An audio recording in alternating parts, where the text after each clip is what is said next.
On est trop frileux? Oui, Pourquoi? surtout en Amérique du Nord, je pense. Moi, je consomme beaucoup de nouvelles, hein, évidemment. Je regarde les nouvelles en Europe, puis les nouvelles ici. Je trouve qu'on est très frileux. Une guerre, c'est terrible. Une guerre, c'est horrible et ça doit se montrer.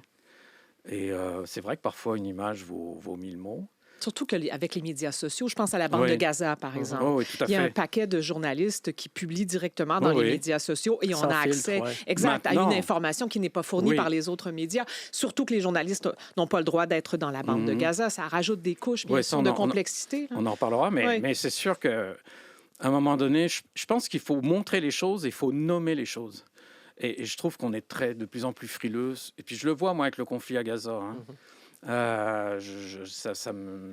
Des fois, je bouillonne un peu. Euh, Pourquoi?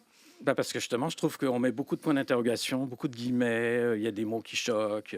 Il y a des mots qu'on n'emploie On ne pas. s'entend pas sur le mot génocide, Par quoique, exemple. depuis les dernières semaines, il y a Par vraiment une exemple. affirmation plus importante Oui, oui. dans certains médias Ouais. européens, notamment. Oui, oui, mais c'est une Oui. vague qui vient d'Europe, je trouve. Et ça me met mal à l'aise, quoi. Et j'en reviens toujours à la doctrine de l'équilibre et de la neutralité. Moi, j'ai fait du journalisme d'enquête à la presse, puis Oui. j'ai adoré ça. Je trouvais que c'était aussi un journalisme utile, comme le journalisme international. Vous traquiez des politiciens corrompus, Oui, entre oui. autres? Oui.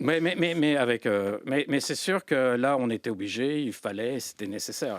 Mais en même temps, des fois, la vérité est cruelle, mais c'est un fait. C'est pas une opinion, quoi.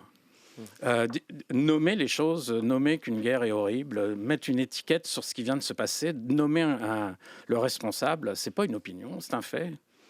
Et je trouve que quand on polie trop les mots, quand on polie trop l'image, on rend service finalement à l'agresseur, au bourreau, plutôt qu'aux victimes.